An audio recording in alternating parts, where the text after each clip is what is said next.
Қазақстан Республикасының халық денсаулығы және денсаулық сақтау жүйесі туралы кодексінде не өзгерді? Жаңа заң темекі өнімдерінен басқа қорғорды, қыздырылатын темекі өнімдерін, сондай-ақ электронды темекілердің сатылымын және тұтынуын реттейді.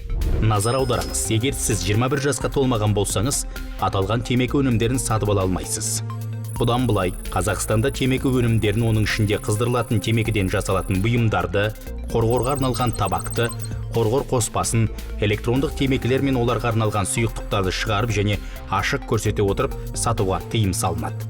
Темекі өнімдері туралы ақпарат көлемі 40-30 см қара түсті бірдей әріппен жазылған әліпбилік тәртіппен өнім тізбесі мен бағаларды орналастыру арқылы сатып алушылардың назарына ұсынылатын болады. Сатылым нүктелерінде темекі шегудің зияны туралы ескертулер міндетті түрде болу керек. Сіз 21 жастан астыңыз және барлық белгіленген ережелер бойынша темекі өнімдерін сатып алдыңыз делік. Бірақ сіз кез келген темекі өнімдерін, соның ішінде қыздырылатын темекіден жасалған бұйымдарды, қорғор және электронды темекі өнімдерін жабық қоғамдық орындарда пайдалана алмайсыз.